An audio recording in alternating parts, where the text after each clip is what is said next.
ready to get serious about building content sites and building a profitable business online? Welcome to the Niche Website Builders Podcast. We bring you the latest field-tested tips, tricks, and strategies for building a profitable online asset. We interview industry experts, share customer success stories, and reveal our own experiences working on hundreds of sites to inspire and motivate you to make something happen. Let's do this.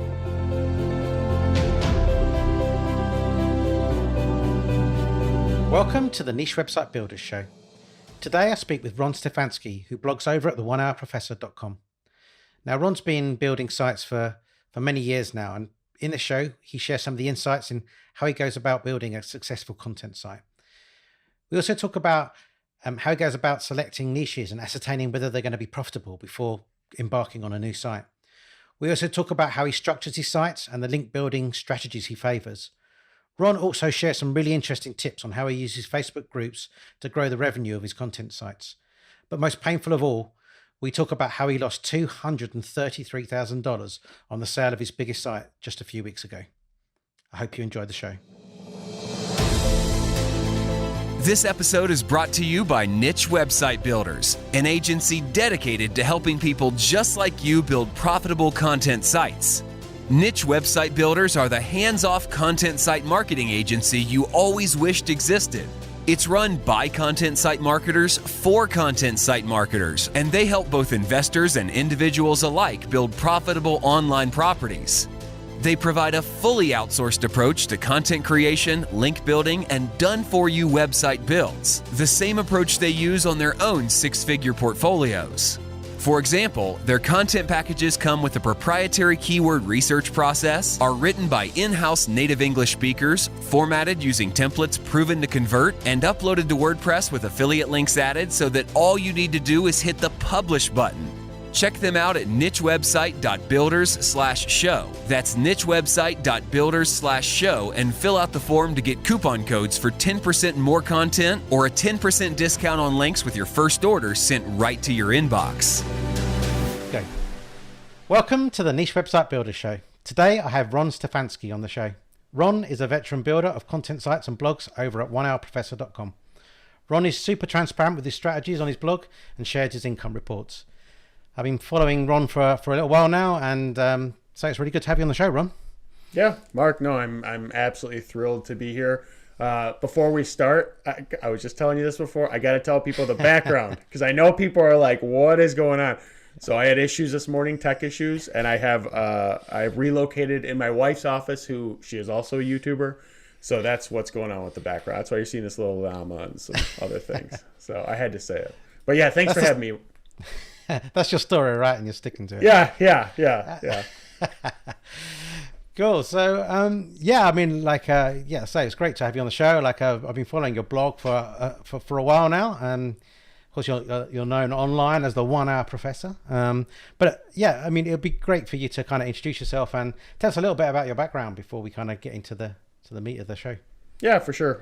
So for those that don't know me, 1hourprofessor.com is my home base, if you will, but that's definitely not my only site. Prior to getting into the world of online business, if you will, I was in sales for 6 years, and then I did digital marketing at a corporate level for about 7 years. And in that time, I also became, and this is one of the reasons why I have that domain name, is I became an adjunct professor at a few different colleges teaching internet marketing.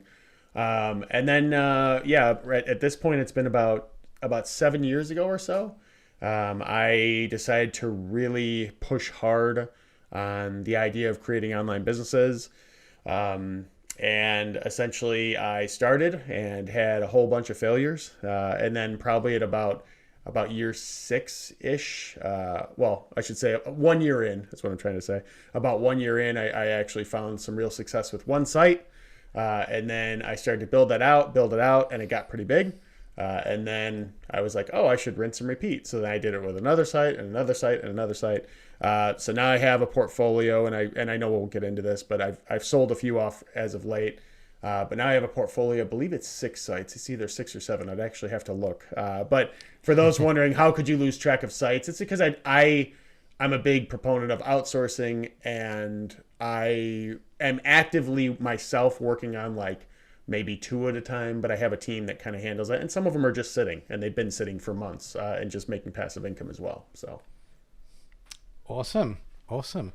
So, I mean, so in terms of those sites, I mean, I guess it was a while ago now, right? Those bunch of sites that you started, like that didn't quite work. I mean, obviously there's probably some learnings there, but like, you know, can you look back and reflect on kind of why some of those initial ones didn't work? yeah, I think so I originally like I got the one site to work pretty well, right? And it was working pretty well, and I was just like, well, this is easy. I can go and do this a million different times, right? And then I used some of the revenue from that particular site to kind of bankroll these other sites. So the truth is, with a website, it's really easy to start. And all these, I mean, I probably have like two sites that make under $25 a month, but the other sites make a couple $1,000s a month each, right? They're not like complete failures, but they're also not runaway successes. And looking back, I think that one of the reasons for that really is because I honestly didn't stick with them for various reasons.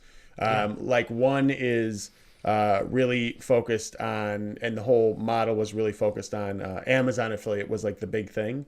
And while that still is working for sure with a lot of people, I'm one of those people that I'm hesitant anymore to really, marry into something with Amazon just because I don't trust them based on what they've done to the commissions over time.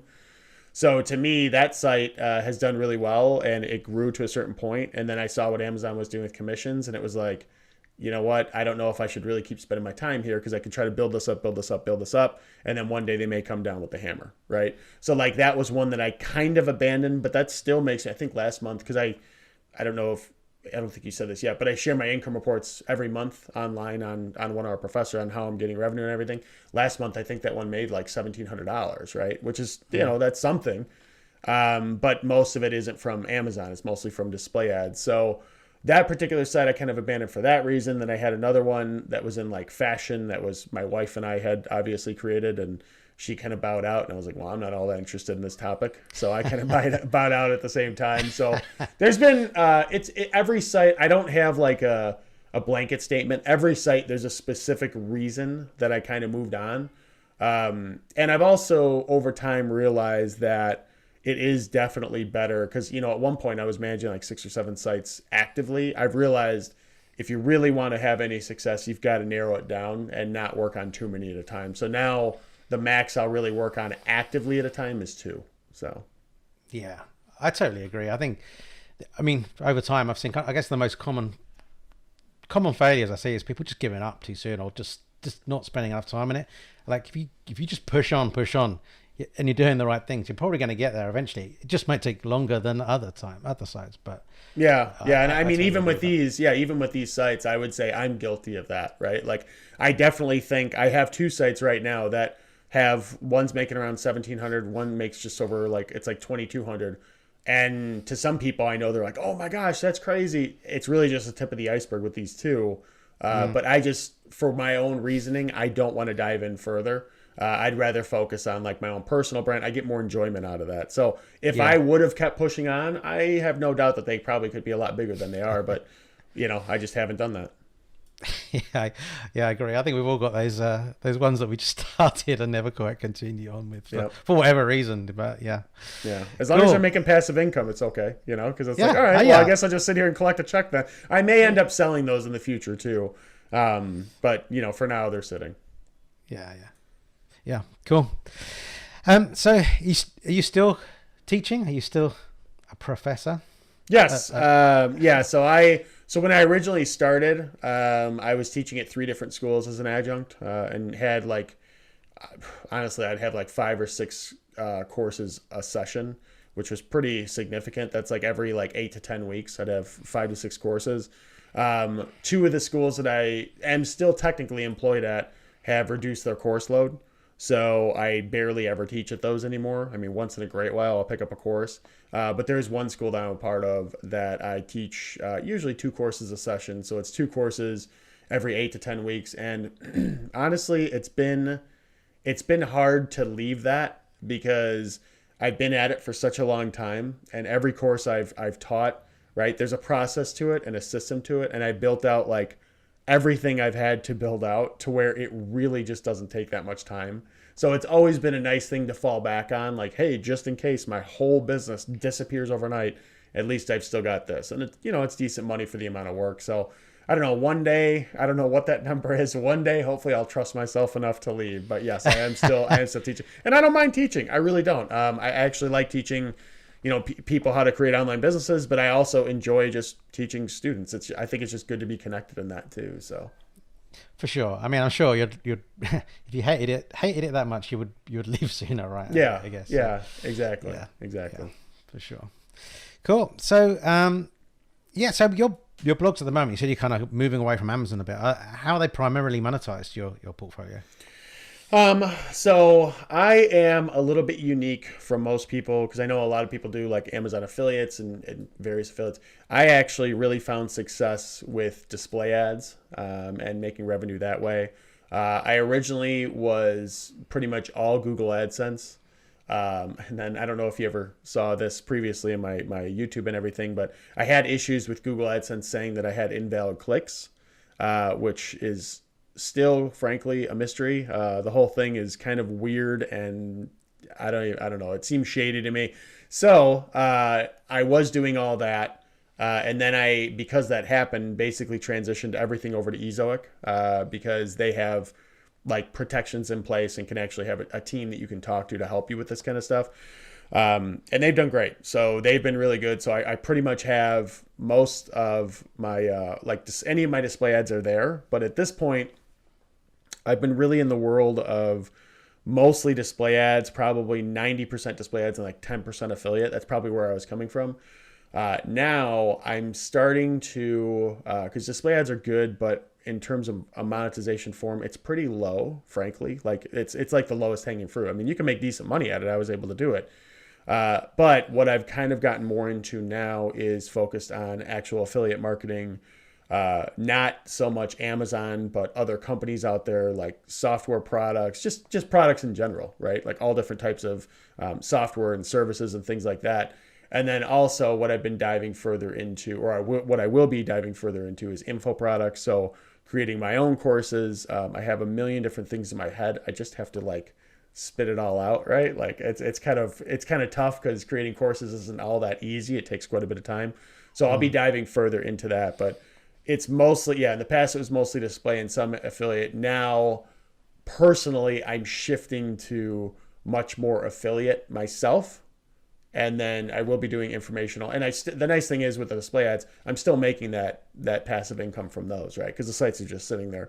But yeah, I'm definitely diving in more into affiliate. And I will say anybody that's like starting or like has some success with a website, definitely investigate how to incorporate more than one monetization strategy, right? So even my 1 Hour Professor site, I have display ads that will only show up on certain pages.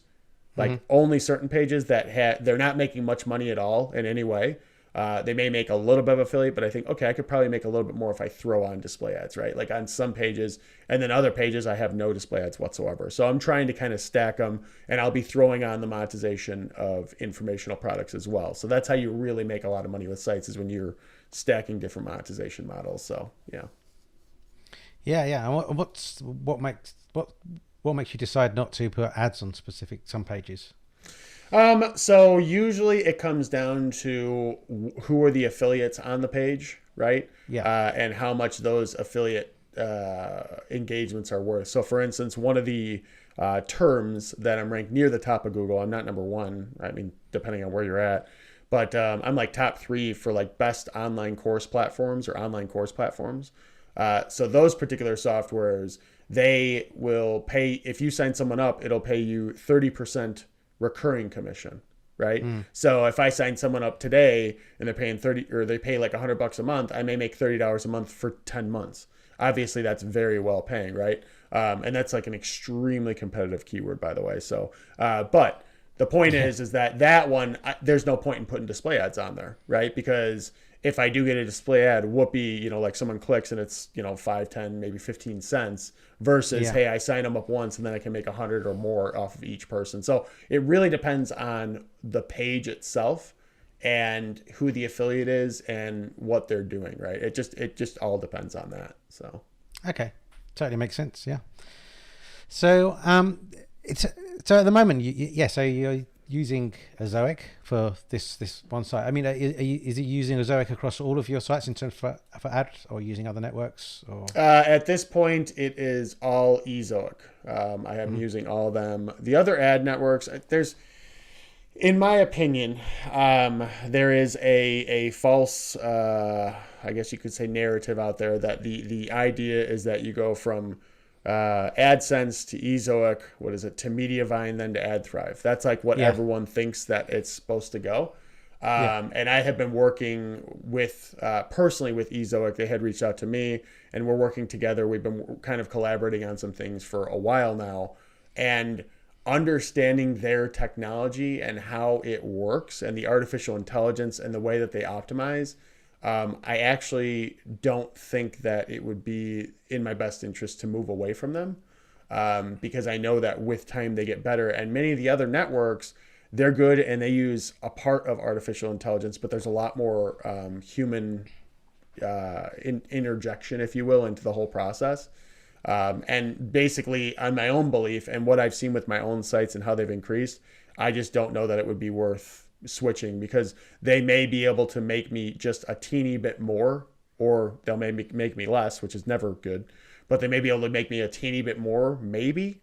And if they do that, though, they may just inundate my entire site with ads. So I like Ezoic because they have the artificial component to it, but they also allow you to customize it a lot more than I think most people realize. Like, because you do DNS integration, I can technically run 50% of my site towards a version with Google AdSense, 50% with a version towards Ezoic. There's different things that you can do there that I personally like. You can also limit the amount of ads. So, I'm not trying to like just tout Ezoic here, but I personally very much believe in what they're doing, especially after understanding it better. So that's why I've stuck with them.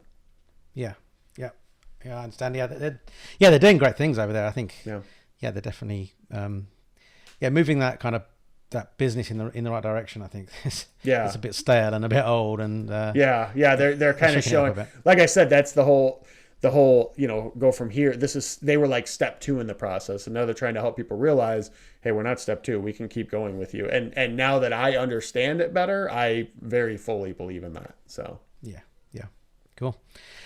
So I guess kind of going on to your story, like you recently sold your biggest site, which I know has got kind of a crazy story attached to it. So I'd love you to be able to share that. And Okay, this is a cautionary tale to everybody out there. So so I recently published a guest post or a YouTube video about this, but I'll sum it up. I'll try to give a summarized version. So basically, I had my site. I put it up for auction and everything. Wasn't really sure what I was going to get for it. I ended up getting someone an all cash offer. They said, "Hey, I'll buy it for $500,000." And they said like, I remember what they said, like $493, and I was like, it's got to be $500, just to say $500,000, right? Like, how cool is that? So I was like, and that really is the reason. It's kind of funny, but that really is. So I was like, it's got to be this. It's got to be this. So they eventually said, okay, we'll do that. They agreed on it, all cash offer, all was good. I was going through the whole process. Like we had a handshake agreement, went through the process of starting to transition things over. So obviously, Mark, you know this, but when you're selling a site, you have to transition over all the partnerships. So for instance, it was monetized with Ezoic. Well, I got to talk to Ezoic and transition that over. And, I have to talk to my various affiliate programs and say, hey, this is a new owner. I'm selling the site, yada, yada. So everything was going fine, and literally like at the 11th hour, one of the partners who accounted for like 50 to 60% of the revenue, I went out to them and, I had already told them before, like, hey, we're going to transition over. And they said, okay, no problem. We'll give them the same deal, yada, yada. So I was transitioning over, and in that process, and I never will understand exactly why. I know it was an internal decision. I don't know exactly why. But they basically decided, you know what? The contract that we have with you is null and void. And we are not just going to not transition over the partnership, but we are closing out your access to our API. So they provided me with an API, which provided me with some data, which I would use to aggregate things on my site. And they basically said that. So I would say within about, a couple hours, I went from a $500,000 sale, right, to, oh my God, my site doesn't even work anymore because I don't have their API data. And by the way, I no longer have this ability to monetize this way because I was making some money with them, the things I was doing. So that was a very terrible time in my life. That was a really rough, I think it was about 48 hours, because my thing at that point was, okay, this is no good. I'm no longer making money with them. But forget about that for a minute. Let's talk about the fact that my site wasn't working correctly anymore. And if I didn't get this fixed and Google saw it before I got it fixed, I could lose all my rankings. And then my whole site tanks, the whole deal falls through. And then I just have a site that's worth nothing. So it was absolutely awful to have to deal with that. But what ended up happening was we went through the whole process. I found another partner, right, who wasn't as lucrative. And, I already knew they weren't as lucrative because I tested them before. But it was still lucrative, and we were able to, I literally hired 2 teams on 2 different staging environments to try to get that up as quick as possible. I got that patch in there. We fixed the site. And essentially, talking to the original buyer, I was like, I'm going to back out of the sale because obviously who would still want this site after what just happened? And he actually stopped me, and I'm very thankful for that. And he said, no, I'm still interested, but we have to adjust the valuation. So basically, I was able to sell the site for $277 is what I walked out of the deal with. So yeah, I lost, quite $236,000 doing absolutely nothing and just kind of sitting there and just kind of being a victim in the whole thing. But that's part of the business. It was a rough thing, but people are like, how do you handle it? It's like, well, I mean, what am I going to do? Dwell on it? There's really no point in being upset about it anymore. And really now I'm kind of like, I did this once and I'm pretty confident in my abilities that I can do something bigger even again. So it is what it is. But it hurt. It definitely wasn't a good thing. Yeah. So. Wow. Yeah, I can imagine how stressful that was. Yeah. Like I said, it wasn't just, you get, hey, you just lost over $200,000 in your head. And then you get, oh, wait, there's no time to worry about that because your site is not functioning. So that was my biggest worry. It wasn't just that they pulled out of the deal. It was that they cut off all the data. And that was kind of crazy. And like really looking back, the only thing I think I should have done different, because what happened was pretty much unavoidable. It was an internal decision. I couldn't have possibly changed it. I think what I should have done is when I originally signed up to work with them in a partnership agreement, I should have said, okay, if you're gonna pause your data feed, you need to give me like 72-hour notice, something like that. That's like my one learning that I could have done. So, and someone brought up a really good point. This was a really interesting thing. It was a comment on my YouTube because I created that video. They said, what you should have done is you should have in the beginning, which does make sense. If I would have formed an LLC, okay, if I would have formed an LLC in the beginning, signed everything up as an LLC in the beginning, I could have technically just given them that access to the LLC, and I never would have had to transition over any partnerships, which is a pretty interesting idea.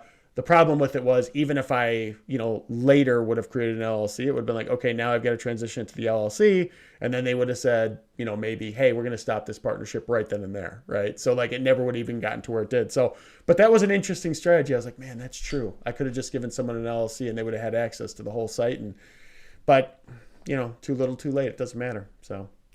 Yeah, I mean, it was nice of them just to cut it off straight away, for sure. Yeah, it was. And the crazy thing was like that this partner that I worked with, we worked together for, I think it was like, I don't remember how many years exactly. I think it was like 3 years or like 3.5 years, something like that. It was a while. It wasn't like it was just overnight. And the worry that they had, I still don't think was warranted. Because what happened was their data was presented on the site, and then some of the way that the data was presented, it wasn't by any means shady, but it was like, okay, is this 100% truth? So I can't disclose, what the niche is because of the new buyer and everything, but it's hard to explain it. But basically there was this little sliver of like, okay, there's a little bit of uncertainty around some of the data. That's kind of the farthest I can go with it. So their worry was, well, if this happens, then this could happen, this could happen. They were thinking like worst case scenario. But the thing was, we worked together for so many years and nothing bad ever happened, right? Like it was always positive, always good. They were making money. I was making money. The people who received the data were happy because they were getting the information. So, executive decision on their end. And I was a victim kind of in that. So, yeah. So it was a special deal that you negotiated for that API. It wasn't a public API as such. You kind of... It was... So technically other people could use the API, but because I worked with them, we did negotiate in the beginning, hey, this is kind of how we're going to structure it. So it was a little bit custom. And yeah, I mean, the API, they actually reached out to me, right? So that was the whole thing. I think they look for particular sites that match their criteria or whatever, and then they'll reach out to them directly. It wasn't something to where I reached out to them and, originally. So they ended up reaching out to me, and thank God they did. I made a lot of money with them and I'm happy with it. I may create another site in a similar space to where I may even use them again, but I can't say that what they did didn't sting. It just is what it is. So yeah. Wow. Okay. Yeah. What a story that is. Yeah, it was an awful. So yeah, cautionary tale to anyone out there. And I actually, it's funny because after I posted the video, I'd say probably about 5 people who had a very similar thing done to them. I went to go sell the site, and a partner, they took away X amount of dollars from the whole thing just because they didn't want to continue the partnership. So I wish that wouldn't happen. And it doesn't always make sense to me, because usually if you're in a partnership and it makes a lot of money, it's not just making money for you, it's making a lot of money for them too. So it's kind of weird to me how these companies back out of these things, but that's what they do sometimes, and it's not under your control. So have you managed to move on and enjoy the fact that you had $277,000 in your bank account, or absolutely? Okay. Yeah. So we've had taxes come into that. So the government's like, hey, give me my cut, because they did so much. So basically, walking away money was about $200,000, and actually, oddly enough, my wife and I've been contemplating a move to Arizona. I'm in Illinois, currently Chicago area, and we've been contemplating a move to a warmer climate. So we were going to do Arizona. Now we're actually going in, what day? Today's Friday. Actually, I'm going tomorrow to Las Vegas, Nevada, to see if I have any interest in moving to Nevada. I'm not sure that I do or not. But yes, we'll be moving to a warmer climate with it, and I can't complain about that. So it's still a heck of a lot of money. Like if you talk to me, you won't hear me complaining about it, but if I were to say that, losing that amount of money didn't sting, I'd definitely be lying. So yeah, sure. Okay, cool. And you mentioned just at the start there, you sold a couple of your sites recently as well. Is that right? Yeah. So I've sold out of my portfolio. I think it was at one point. I think it was at 10 or so. No, it would have been at 9. I sold my biggest site, and then what was it? I think it was was it 2020 or 2019? No, in 2019, I had also sold a site. It was a much smaller site. I think I sold it for it was like 18,000 or something like that. And that was just a site that, hey, it needs some work and I'm not doing anything, so I'm just going to get rid of this one. So I had sold that one.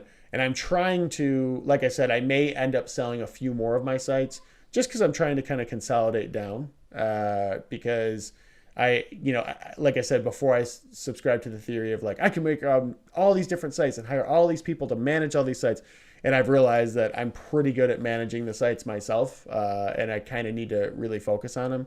So I am consolidating down over time. And right now, since we're buying a house, there will be no selling of any sites because I need the income to keep coming and the revenue so that people see. But after we buy that house and are settled in, there's a real possibility that I may sell a site or two, another one, or another one or two. Yeah, cool. See, you've tried a few different business models over time. I guess some other income you get through YouTube, but you've tried a few other things over the years. Is that right? Yeah,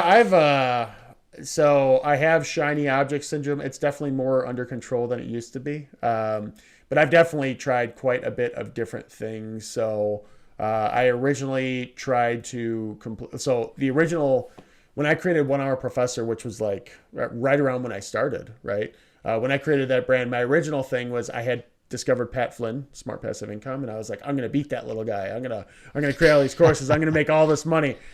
And you don't know what you don't know. So I was like, well, that's stupid. Looking back, I laugh. He's very good at what he does. And basically I started out and I was like, I'm going to do that and I'm going to sell courses, right? That was my whole thing. 1 Hour Professor, 1 hour long courses that teach people things. Well, guess what? It's not that easy, especially if nobody knows who you are, right? So when I had started out, I actually did that. That didn't work out for me. And I tried a bunch of other different site ideas that were frankly pretty stupid. And then I basically had kind of dove into the world of display advertising and found some success there with my first big site. I also had created sites, mostly display ad focused, Amazon affiliate, kind of like a hybrid, but still mostly making most in display. I did a little bit of Amazon FBA as well. It was just a calendar that I had created, but I had success with it. It made me like $2,000 a year, and it didn't take that much work. So I did that, and then I got more into affiliate. I've done YouTube. Obviously, I've been doing YouTube myself for some time. We also, my wife and I, co-own some channels where it's kind of like an interesting business model. Not a lot of people talk about, where instead of sitting in front of a camera like this talking, right? These YouTube channels are like almost like narrative in a way, and you know people have probably seen them to where it's like the 10 coolest houses in Britain, you know, or something like that. And then it's just a voiceover and they're kind of showing. So we've been doing stuff like that as an example. So we do have a few channels that are like that, which has been an interesting business model. And then, now I've mostly personally focused on affiliate, higher level affiliate things that I didn't do in the past. And then I'm going to be focusing more on info products. But yeah, the only thing I really haven't dove in, I think, is probably like podcasting. That's probably like the one thing. And that's just because, I mean, there's just more effort there that I didn't want to put forth. So I guess chalk that one up to laziness. So. Yeah. Okay. Yeah. So you tried a few things, but it sounds like you've got some good plans and direction kind of going forward for what you want to do with the brand and. I'll say, so anybody that's like in this, if they're getting to that point to where they're getting scatterbrained, they're doing all these different things, take a deep breath and try to narrow your focus. That would be my advice, because I was one of those that was kind of like doing everything. And I also have like social media groups, like Facebook groups and all this stuff. I was doing a lot of different things, and I've realized in order to really do well, you kind of got to focus your energy, right? So I have been consolidating that down, but it's good though, because I feel like, a lot of people will write about or talk about certain things and they don't really have much experience. I do have a lot of experience in a lot of different things because I'm just curious by nature, and it's hard, because you see this thing over here and you're like, here's an interesting business model. Let me try that. So I've been blessed in the sense that I've been able to take those risks, and my portfolio of sites has been able to kind of carry me with passive income to be able to do those things, which is cool. Yeah. You could do them all, but just don't do them in parallel. Do them sequentially. And try to focus. Well, here's my biggest thing now, because it's funny, because I've talked to some people and like, I don't really know what to do. And I've had a little success here and I've had a little bit more success here and then this. And I'm like, okay, where have you had the most success? And they're like, oh, in this thing. I'm like, do that thing. Like, just keep doing that thing. Go as hard as you can on that. You'll probably grow really well. And then once you get to a point, you can maybe then look into the other things almost as like a hobby, kind of like testing things out. So. Yeah, I entirely agree. Okay, so would you, in terms of like the way that you think about your portfolio of sites, like would you say that you're kind of someone who, it sounds like you are, that someone who will work on a site for a long period of time before considering selling? It's not like that's not the immediate thing, or are you more of a kind of flipper type, or buy a site, grow it for a few months and flip it for a profit? Like, how do you kind of think about things? So this is, again, my shiny object syndrome thing kicking in. I'll explain that in a second. I've pretty much been, so when I have come up with a site idea, it has pretty much always been, okay, I have a site idea. I'm going to go buy the domain. I'm going to put the theme on. I'm going to create this thing from scratch. I'm going to do everything 100% from scratch. And then I'm going to build it up. And then in the past, it was build it up, and then just let it sit and then hire a team to keep putting content in. And then it just grows over time. And there's a site right now that I'm doing that with really well. Last month, I think it hit over like $3,200 in earnings. And I honestly, and I mean this, Mark, I probably put in, between everybody that's working with it, I probably put in, I'd say maybe like an hour or two a month. I mean, I really barely even touch the site, but it's growing, right? And it keeps going because I put a team in place. So that's that site, and that site's doing really well. That's like what I've done in the past primarily was that. Now I'm getting a little bit more comfortable with, hey, it's not that terrible of an idea to sell a site. especially if you've owned it for, like, in the US anyway, more than 2 years, because then it's long-term capital gains is how it's taxed. So you pay less taxes on it. And, that, like, my thing now is whenever I'm looking at a site is, okay, is it going to make this same amount for whatever the monthly revenue multiplier is? So, like, okay, if it's going to sell for 30x, is it going to make the same amount of money for 30 more months? That's essentially, and then you got to take away taxes, so like 25 months, whatever. And frankly, if it's a site that's just sitting there, usually the answer to that is no. Like, it's not going to keep making that, and I'm aware of that. So then I think, okay, I should probably sell this thing, because, it's just going to start slowly dying over time, because if you're not paying attention to a site, that's what it's going to do. And if you don't have a team assigned to it, that's what it's going to do. So I will sell that way, but mostly I have been kind of, let's build, and either let it sit, or if the site is right, like the one I'm working on now, I'd happily assign a team to it to keep building it and keep making it better for the most part. But I am thinking about one experiment that I've thought about, I haven't done it yet, is flipping to 100,000. So it's literally going to be the idea of, let me go into, like, Flippo or one of these places where I can get a cheap site that's actually a pretty decent deal and has something going on and is making, like, whatever, $500 a month. Take it, increase the earnings, flip it, go buy another one, flip it, and then probably, try to get to $100,000 flip, and then say, guys, that's how you could do it. So it's an interesting experiment that I want to do. I haven't done it yet, but it's definitely an experiment that I thought about doing for sure. Okay, that sounds fun. Yeah. Just keep. So what you're talking about is start with a budget of, like, I don't know, $500 or whatever, and you keep flipping it until. Well, it would be I'd buy a site for probably like under 5,000 or something like that, and then take it, grow it, and then flip it. And then grab another one, and then take it, grow it, flip it. That. So I think it'd be, because everyone always does that with, like, I've seen that with, like, people do it with, like, Craigslist, right? Like, they'll start with, like, a paper clip, and then they have a house by the end of it, right? So I just think that'd be a really interesting case study. It'd also be kind of tough, because there's always some variables that you don't know about sites, right? So I think it would be definitely challenging. I'm not doing it yet, but in the future I would at some point like to do it. I just think it'd be really cool to be able to do that. So yeah, definitely. I mean, it appeals to me because I'm over the years, not so much these days, but I've always been into, like, poker.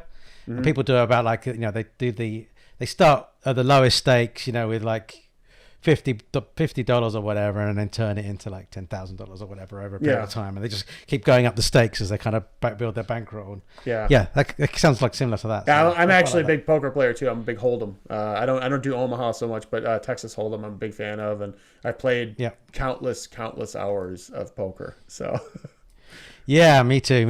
I was I'd like to get back to it, actually. I was into it a lot, like, many years ago. I read a crazy number of books on strategy and stuff, and did you ever do the online stuff at all, or was it mostly like local? Or I've done online. I prefer live. I'm just seems to be a better player live as well. I think it's just, like, more patience when I'm playing live, and so I played in some, like, reasonably, like, high big entry tournaments, like, we cost quite a bit of money to enter. The higher stakes in that. But like online's good, but because of the convenience. But I prefer playing live. I understand that. Yeah, actually, so I have a friend who does that still full time. That's his job. I've tried multiple times to really get into it, and I make the dumb moves. I go on tilt a little bit. I make some dumb moves, and I usually, especially online, the beats that you get online, I've never seen anything like it personally. So, like, I feel like in person is probably better because you are more patient, but, like, I don't know if you're talking about Hold'em specifically, but that can be pretty boring. I mean, you're sitting for, you may not do anything for an hour and a half, and then you make one move, and then you can make a lot. So, now I just pretty much don't even play because, number one, we can't even do online gambling in the U.S. They pretty much outlawed it. And then, live, I'm not going to go sit at a casino for 8 or 9 hours. Like, that's just not something I'm willing to do. So I've had more success with this. So now I'm going to gamble here instead. Yeah. Online's difficult as well because there's the solvers now in poker where people can sit in front of a computer and poker's, especially Hold'em, is like a solved game. So people just sit there with a poker window open and just solving it in the that's how my one friend is like a savant when it comes to mathematics. So that, and also Omaha has a lot more variables, but it's kind of a similar thing to where he could just sit there and be like, oh, my odds of winning are X. He just knows that, and I definitely don't. I'm not that good at numbers. So Yeah. Cool. So when it comes to, you mentioned like, when you're starting a new site, you come up with an idea. Like, take us through your thought processes for like, how do you come about coming up with a new idea and picking a niche? Yeah, so it really depends on like my motivation, I guess, at the time. So really what it comes down to is if I'm looking to create a new site, I will first look at like the topic. I try not to go too broad with my topics. I go broad, but not super, super broad. Like I wouldn't create a site about animals, right? I would create a site about a specific breed of animals. Okay. So I do niche down a little bit. I don't niche down, because I know like some people will create a website on the best vacuum cleaner 2021, right? Like some people will do that. I'd never go that far down, but I do niche down a little bit. And when I do it, when I'm looking at a site, I aside from doing keyword research to determine how viable it is, right? To see just how much volume there is and trying to think of kind of like the silos of the site. So not just, okay, this is going to be the main keyword, right? Like this is the main keyword that I want to do. And then what are some other topics that are closely related to that? Is usually I'll do that kind of research to find out kind of keyword volumes, and I'll just add up all the volume to see how much it could potentially get to monthly. And then I usually add even more because those tools aren't always perfect. So I'll do that. But the other big thing that I think a lot of people don't think of from the beginning, and it's not like I'm guaranteeing anything, but I always look at also the monetization strategies. So I always say, okay, it has to have at least 3 legitimate monetization strategies that I can eventually put forth to make more money with it. Because a lot of people are like, okay, I'm going to create a site. I'm going to put Amazon affiliates on it. Okay, great. What else can you do? Because Amazon, right now it's okay. It's definitely not as good as it once was. And what if Amazon completely goes away, right? Like that's a very possible thing, at least in the US and everything with the way that it's been kind of flowing over the years. Nobody knows except for Jeff Bezos. But that's like the way that I look at it. So I look at that and then I think, okay, how else can I monetize this? And then obviously I look at the competitive landscape. So it's really just the keyword research to determine volume. And then how can we monetize it? And then in the competitive landscape, and I've got to look and basically see and say, okay, there's a hole in this particular niche or area based on what I'm seeing compared to all other people. I will tell you, if you're creating a site, if you can find a site that has, on a specific topic or focused on a specific community of people that doesn't have a lot of competitors, like under 5 or 10, and that does exist out there, those are where you can really make a killing, because you could just walk in and with a little bit of link building and decent content, you can pretty much monopolize kind of most of the search traffic with that. So, yeah. So okay, that makes sense. So I mean, so when you first start out, kind of with that kind of idea and the keyword research kind of process you go through, I mean, do you kind of find yourself going down a rabbit hole to find a niche, or are you? Yeah, so it depends. I do go down a little bit of a rabbit hole. So I usually, it's so hard to explain the way that I think about it. So I usually will think of like a broad concept, like, okay, we'll just say dogs, right? I'm just going to say dogs. So someone's like, I'm going to make a website about dogs. Well, then I'm going to say, okay, well, now you're going to make a website about dogs. Let's look at the competitive landscape. Okay, most of the domain authorities of dog websites are in the 70s, 80 maybe. They're super high. You can, create a dog website and start focusing on low competition, low search volume keywords and start to make a name for yourself. But that's going to take you years and years and years. And you're really going to have to do a lot of link building to really grow because you're in such a competitive area. But instead of that, let's focus on a dog website that's on like a particular breed that has a lot of search volume. So for example, you could focus on golden retriever dogs, right? Let's create a website on golden retriever dogs. That is going to be a lot less competitive. And it's still, I mean, I don't know what the search volume offhand is, but if that site has the volume of, that could potentially get 150, 200,000 searches a month, that's very, very much worth it, right? So I like to go down. I have found as I've gotten more experience that I've been willing to scale up and take those bigger risks, right? Like I have one site with my wife that's focused on fashion. I mean, it's about fashion. That's the site, right? Specifically women's fashion.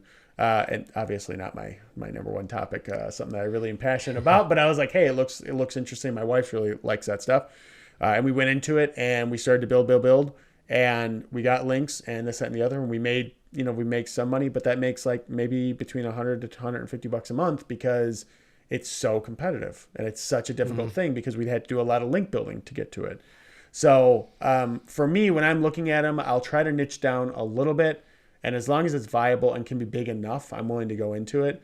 But I've just found that if you're going to go really broad, like if you're going to go broad and say, okay, I'm going to make a website about pets, all kinds of pets, or I'm going to make a website about houses or house decor or that kind of stuff, you're going to have to go all in for years to really make that into a big thing. And the level of commitment that I like is, hey, let me try to find this niche that's a little bit smaller, can still be pretty lucrative, and has very little competition. Let me focus there because it's just so much easier. Like it's infinitely easier to really carve out a name for yourself there and grow it to where, yeah, you may have a ceiling on the site of $5,000 or $10,000 a month. But if you do that 3 times, you're making really good money. And that's what I did previously. That's how I built my portfolio site out, right? Like I did that over and over and I made really good money from numerous different sites. And then it's nice too, because you're not just, if this one site goes down or gets hit by an algorithm, I'm not going to be broke overnight, right? So you diversified a little bit too. So that's kind of the way that I've done it. But I have tried to do a little bit more broad stuff, but I've just found that it's going to take some pretty intense, concentration to really get to where you'd like with that. Yeah. Yeah, and I think if you're planning on going broad, it's still better to start off narrow. So if you're doing a pet site, start off with the golden retriever dog or the bearded dragons or some sort of fish or whatever, and just fill that out completely. So it's almost just all about fish, and then move on to the next silo. And the next silo, eventually it'll be broad. Site, but you just can't write one article on every pet category and then write another one article on every pet category. You'd give up probably before you go. And that's the interesting thing. And then because my thing too is when I start a site, I do what I call a keyword dump, which is literally I do the keyword research and then I dump like thousands of keywords into a spreadsheet, just so that I'm not creating similar topics, and there's a whole thought process behind it. But I do that, and then I'm looking at it, and I'll usually choose, okay, I'm going to do the lowest competition and frankly pretty low volume keywords, and I'll write up 50 or whatever, 100 of those, and then you put them up, and it's tough because only like a couple of them are going to really take hold in the beginning. So then you'd have to kind of adjust your silo and just focus on that particular topic.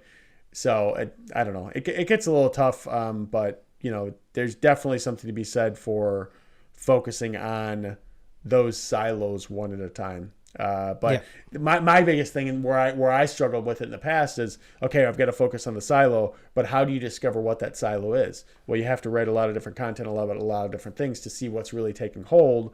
And then you start building out on that silo. And then if that silo is not showing any gratification or not showing any positive reinforcement, then it's like, well, maybe I chose the wrong silo. So that's been kind of one of the things that I've personally struggled with in going that route.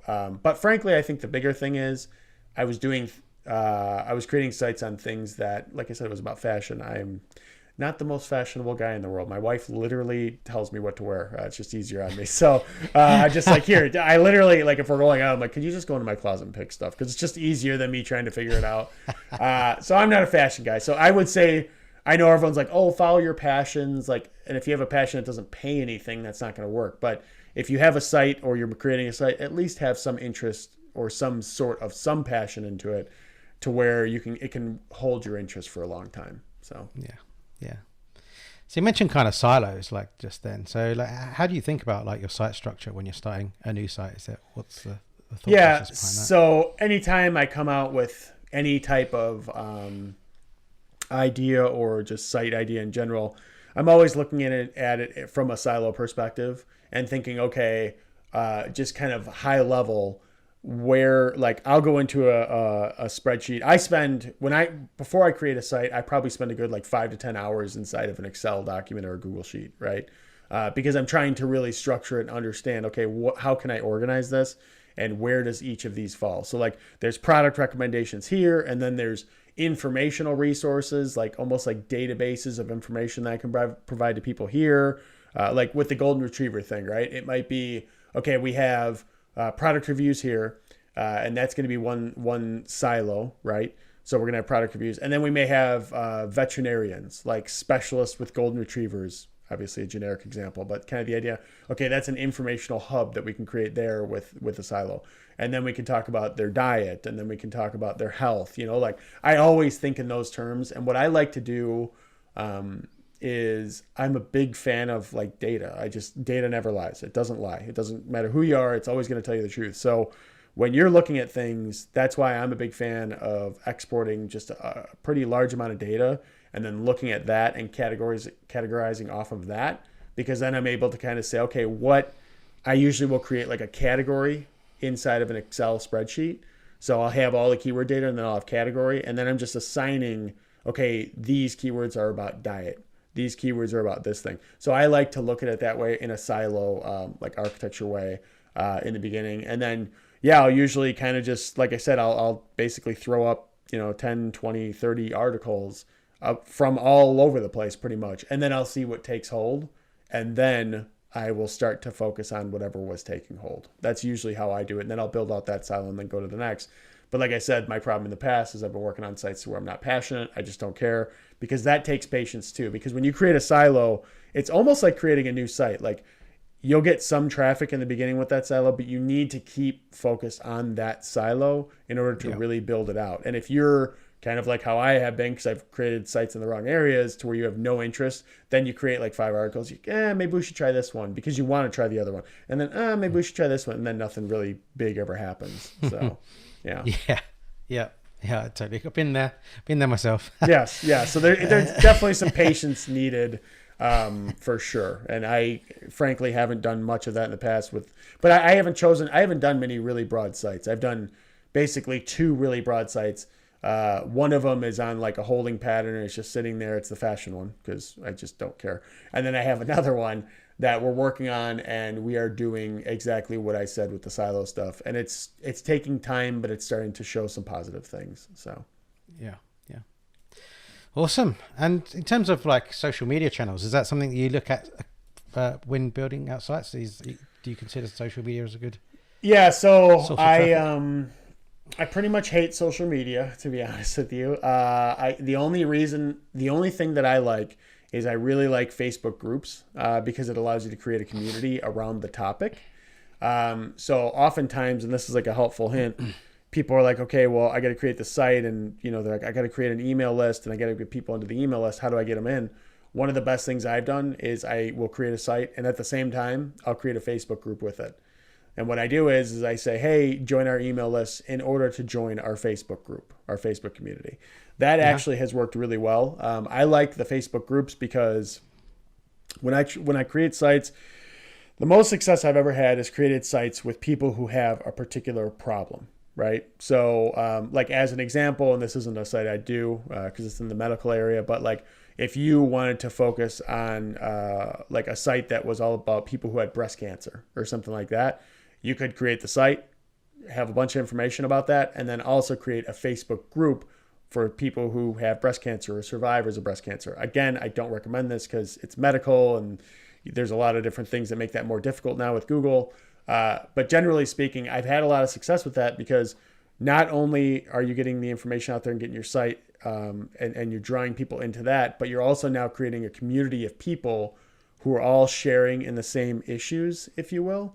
So they all have not the same, but similar problems. So a lot of times you can use those Facebook groups to also sell affiliate affiliate things or informational if you go that route. I haven't personally done that, but also like different products, informational thing like that. But also that was when I did FBA, when I did Amazon FBA, that's how I was selling a lot of the product that I created was in the Facebook group, right? So it's just getting those people who have that same community, that same passion, and then creating a site around it. And then a Facebook group as a complement is nice because now you have a whole community of those people, right? And they're all really passionate about it. So you just tie it all together. And that's like the only social media that I really do. I've heard good things about Pinterest. I've never been able to really dive in and master that. So I'm not a big social media guy. I'm mostly an SEO guy. I've definitely been focused on that more. Yeah, that's really interesting the way you said about using Facebook groups, like to you get people to your site and then you get them to join your mailing list to get to the Facebook group. So, because I've always done it the other way around. I try to get people to join the Facebook group, and then one of the questions you ask when joining the Facebook group is, "What's your email address?" and try and get them on the email address. I've actually done it both ways. So I even have it to where when they join, like sometimes that, or I'll use. It really depends. It's like chicken before the egg, right? Like it's kind of hard to choose which one. So something interesting that happened to me was I had a site to where I ranked for a very broad term in Facebook. If somebody typed in a specific breed of an animal, we'll leave it at that, a specific breed, so not the Labrador Retriever one, by the way, or the Golden Retriever I mentioned earlier, but kind of like that same idea, right?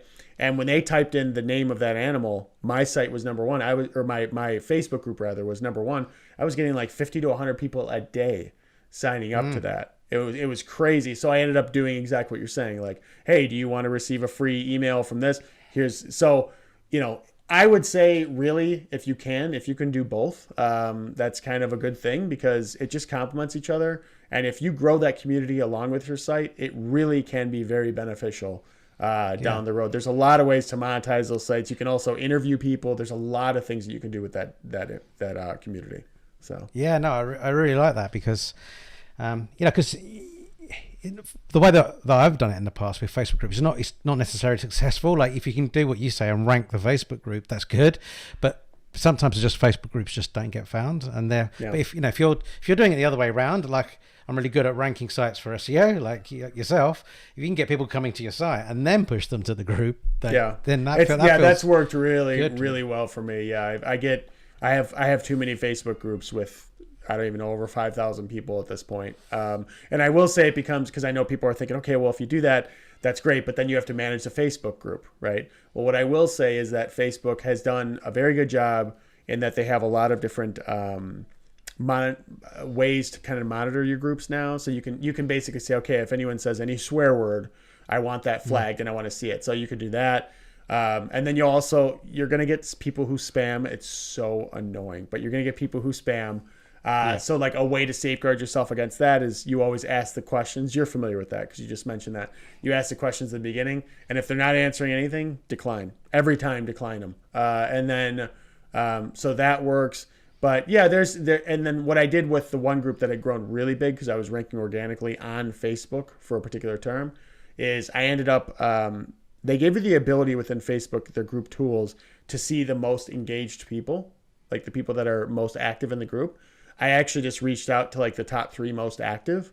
And then I said, hey, would you be willing to help me monitor this? And I can't pay you, but you're obviously pretty passionate about it anyway. They've said yes. And then every year I gave them a gift card, not a big deal. So I just give them a gift card every year around Christmas time saying, hey, thanks, really appreciate you. Best $50 I ever spent on per person, like it was like 2 or 3 people. And then you're really not in it very often. And they monitor it and they care way more than you do. So exactly. Yeah. They're probably better moderators than you. Oh yeah. Oh, absolutely. Yeah. Yeah. I'm going to try that. I hadn't really thought about trying it that way around, but it works. Especially if you're already getting traffic, use your Facebook group as an opt-in or as a bonus to any opt-in that you already have, and then tell them they have to give their email in order to join it. It works very, very well. And you can, and I feel like in the beginning, I wasn't ranking for that, but I feel like what happens is as Facebook sees, I don't know exactly how their algorithm for Facebook groups work, but I feel like just, from what I've seen is that as you add more groups, they start to realize, okay, this person is driving in more members from outside into our platform, into their group. So they must be good. And the other thing is I never ever leave my Facebook groups open either. So my Facebook groups are always that they have to request access every single time. I've never just had an open one that anyone can join anytime because there's so many spammers. So I always do that. And yeah, it's worked for me. So. Cool. Yeah, I kind of give it. Yeah, I mean, I've had pretty good success with Pinterest, but that's the only one I use because it's more of a visual. It's a search engine as opposed to social media that's transient. But groups are great if you can get them to work. So. But I've kind of given up on that route, but I'm going to go for it again now with what you said. Yeah, for sure. Cool. And in terms of link building, do you actively do link building absolutely. or not? I'm totally in the link building, all in on link building camp. And the reason is, you guys, so I know some people are like, you don't need to do link building, and other people say you do need to do it. So you could say whatever you want. Okay. Anybody could say whatever they want. They're entitled to their opinion. But here's the reality of me. I've had a portfolio of sites for some time, and I have found that every single site that I have done link building on in a way that's organic. So like I like to do like shotgun skyscraper, like stuff that I'm not just going out, and I'm not talking about let's go out and buy 100 links. I'm not talking about that. I'm talking about earning links, going out, creating good content and earning links. When I have done that with a site, literally every single time you can see that the graph goes up and to the right very, very quickly. Case in point. So if people were to look, if they go to Ahrefs and they look at the 1 Hour Professor website, you will see I started really doing link building in the form of guest posting. I started really guest posting on high domain authority sites in about July of 2020 is when I really started that. My site has literally skyrocketed in terms of the traffic that I'm getting, the domain authority, everything. And I solely attribute that to the links that I built, because you have to remember my site has been around. I don't even know now how long the site, it's been for like 7 or 8 years it's been around, and it really didn't do much for years and years and years. All of a sudden I started to do this, and all of a sudden I started to rank for a lot of different things that I wanted to rank for in the past. So I'm a huge, huge advocate of building links. I think that it depends on your niche too. So with 1 Hour Professor, it's an online business, which is extremely competitive, right? Like one of the most competitive areas. And now I'm comfortable enough in competing in this area. But I have other sites that, they're, maybe 5 other sites out there that I can find focused on the niche, right? So it's really low hanging fruit. I'll do, like for one of them, I created a guide. I did 1 skyscraper campaign. I got like 10 or 15 links, and that's all it took. My domain authority is like, I don't even know, 20 or 30 in Ahrefs. And I started to rank for a ton of stuff, and now I'm getting organic links, and now I really don't have to do much. So it does definitely depend on your niche. Like you don't have to get, hundreds of links in every niche. That's not what I'm saying. But there's definitely, depending on the niche, I'm a huge advocate of link building. Every time I've done it, I've seen my traffic skyrocket on every single site that I've ever owned versus not doing it and not seeing anything happen. So yeah. I mean, clearly it's a ranking factor. Google has said it as much. It's a ranking factor. It has been for ages. Even it's been the biggest ranking factor for a long time. So I totally agree with you. Like, why would you do all of the other things and just miss that one out? And it really boils down to because it's difficult, right? I think people just avoid it because it's hard. Until you got a process around it. And I think that's the main driver. And there's risk associated, right? If you don't do it properly, like the way you're speaking about is doing it properly. If you're doing it badly, a bad job and buying links, dodgy links, then there's a risk associated with that, and you could pay for that decision. But if you do it properly.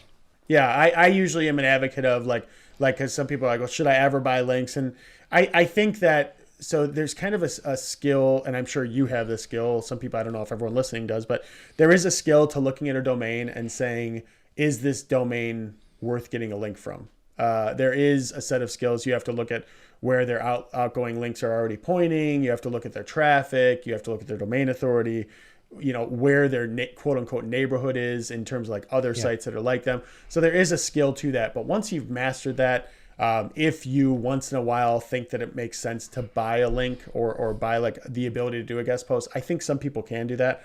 I personally, I really don't, because I'm just like, if it costs money, I'm not doing it. Like it's just like my personal thought is it's just not worth it to me. But yeah, generally speaking, like I think there can be places here and there if you have the expertise, but generally 100% I'd say it's much better to just do the outreach, earn links organically, and go back and forth with these people and see where it takes you. But yeah, I'm 100% in the you have to do link building. And like you said, a lot of people don't want to do it because it's hard. It's not fun. But in a weird way, I almost enjoy it because I'm just really competitive in general. So I kind of enjoy it because I'm like, I got a link from this and this guy didn't, and I'll tell you, when I go into a niche, I literally go in and I have nothing against the people that I'm going against, but I'm, of the mentality of like, this is probably a great person. They probably have a nice family. That's all wonderful. But I am here to destroy them. Like that's kind of my, like that's how I go. And it doesn't always work that way. And sometimes I get destroyed, right? Like in some of the niches that I go into, but I have that mentality to where like I am going to crush them. And that doesn't always work, but it's nothing personal. It's what motivates me. It's what keeps me going to say, I look at them and I put a target on their back and I'm like, I'm going to get this person. That's what I always do. And usually it's like, when I started 1 Hour Professor, I was going to go after Pat Flynn. Right. And how did that work out? Right. So it's just that mentality of doing that. So that's how I usually go about when I focus on a niche. That's how I do it. So. Yeah, I've never quite heard it put in that way, and for sure, I'm the same. Like, you build up your competitor list, and like they become like the hated. It's like with like Rocky IV when he's got Drago and he's crumpling up the paper and all that. It's like that to me. I'm like, that's my enemy. Even though if I met that guy or girl, they're probably a lovely person, and I'd probably be like, hey, thank you so much for paving the way and proving that this niche works. That's the reality of it. But in my head, I'm like, this is my art. Like. And I'm not going to get into names now, but in the online business space, I have arch nemesis, like people that I'm like, I just want to bury them, even though I have nothing wrong with them personally. But that's what motivates me is like, I've got to beat that person. That's what motivates me. So, yeah, I like it.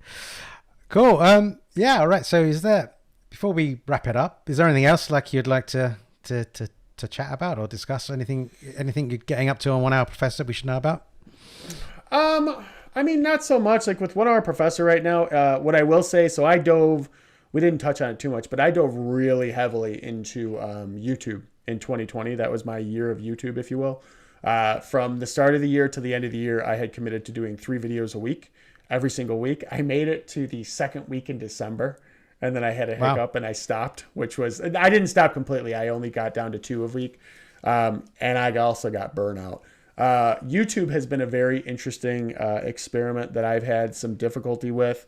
I've done reasonably well. I think I have like 13,000 subscribers or whatever on my channel, which isn't terrible, but I've just found that to be good, but different than Google, right? Like for me, just Google has always been kind of the golden goose. So that's been a very interesting experience as well for those who have tried YouTube. But I would say like in general, just talking about things like if it was any like words of advice for people, I would just say just have clarity and focus on where you should really go, and try not to do too many things at once. Like you don't have to, because I see people come into my community and they're like, well, I heard that I have to be on Facebook and Instagram and Pinterest, and then I also have to have a YouTube channel and then a podcast and this. And I'm like, no, like just stop. Like what you need to do is get one thing, grow it to where it works, grow it to where it's making money, that one thing, and then kind of like what we just talked about with silos with sites, right? Like focus on one thing, make it work. And once it's working and maybe you have some staff in place to help you and things are okay, then it's okay to shift. So like, yeah, if I could go back and tell anybody anything, it would probably be focus a little bit more and don't do what I did, which is like everything under the sun and just, be all over the place. But, yeah, that, and then, 1 Hour Professor. I mean, I'm just focused now. I'm focused on blogging. I still do YouTube once a week, but I'm mostly just focused on blogging, like different content. I do eventually, I'm going to be creating informational products and all that. I think after my wife and I have officially moved on and are in a warmer climate, I'm then going to start building out those informational products. So, in your flip-flops. Yeah, my flip-flops. It'll be mostly online courses.